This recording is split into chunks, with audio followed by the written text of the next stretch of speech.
men, we live in our thinking minds a lot. If you're any kind of knowledge worker or just somebody that spends a lot of time on the computer, what do you do all day? You process information. So you work and you type on your laptop and you're processing information. And then you get off of work and you're looking at your phone and staring and watching videos and receiving messages. I mean, all day long you do one thing, it's process information. So of course your thinking mind gets very, very strong. And so you're thinking, you're analyzing situations, you're trying to figure out, you're observing what the world is doing, what people are doing, and you're creating stories to explain that to yourself of like, why is this person being this way? Like, for instance, if your partner is giving you the cold shoulder, most guys would immediately maybe come up with a story like, oh, she's upset with me, I've done something wrong, or she doesn't want me around, and so I'm going to keep my distance. Well, all those are stories. That was your left brain coming up with a story to explain the experience that your right brain had, the direct experience that your right brain had of the world. But it may not be true. But if you treat it like it's true and you're like, well, I'm going to keep my distance, clearly that's what she wants. And then she's like, I'm upset. Where the fuck are you? Why are you not even paying attention to me? You've acted on a reality that was not reality, but you believed it because you're so tied into your thinking mind. And you do this all day long. You create stories to explain the direct experience of the world around you. Sometimes those stories aren't true, aren't an accurate reflection of what's going on. So we men, we're kind of stuck in our thinking mind, which has all its compensatory strategies to try to not be in trouble with the world. So that's where our awareness is. And one of the things that I often say is that men's work is a lot of it is about awareness training. Where do you put your awareness? Nice guys have their awareness on everybody else. They're trying to figure out what's okay to do and what's not okay to do. So they have their awareness on everybody else. And guess what? They don't feel very powerful. So men's work is, and to address nice guy syndrome is about really putting more of attention on yourself and what you think. What does your wisdom say? That's awareness training. So this is no different. Now we're wanting to take the awareness and take at least some part of it away from the thinking mind, and we want to put it somewhere compelling. Well, physical sensation in the body is where we want to put it.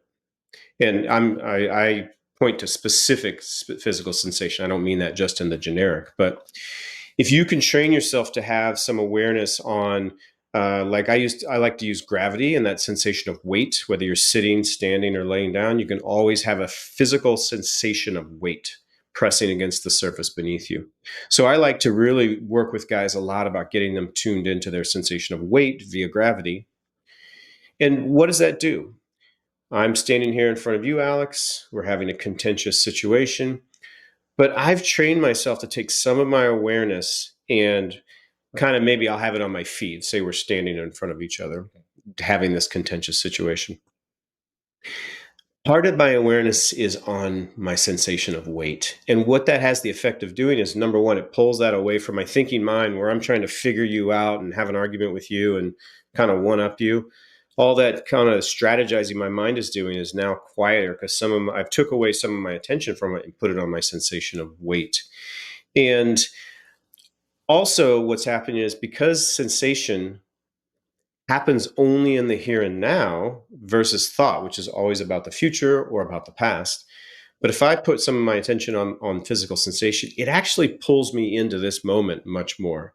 So instead of being in front of you and remembering the 15 times you pissed me off and then projecting, you know, the whatever future occurrence that I don't like about you, I'm actually right here. More of me is now here in this moment, actually just with you, with what's actually happening between us. And what's actually happening is, I don't know, it just seems a lot less threatening than my amygdala was telling me it was, because we may have a disagreement, but there's no danger here. And when you're in the present moment, you actually realize that more. So you're having a fight with your woman, she's upset with you. The fully grounded man is fully in this moment. He's like, okay, yeah, she's upset. I get it, but there's no danger here. There's not a physical danger. She's not really going to leave me over this. So there's not like an emotional danger here. She's just having a reaction and I can be with that. That's more of what's actually happening. When you actually see what's happening now, you realize there's generally far less danger than your kind of your lizard brain tells you there actually is. So if I work with a client and spend 6 months getting him more in touch with the ground, more in touch with his sensation of weight, such that now as he goes through daily life, like part of his attention just kind of naturally rests on that physical sensation, he's going to be more grounded. He's going to be less reactive. He's going to feel calmer and more settled with a more grounded nervous system than a guy who didn't do that. And that's, I mean, I'm giving just the smallest of examples of what embodiment is about and how it can help you in a real relational situation.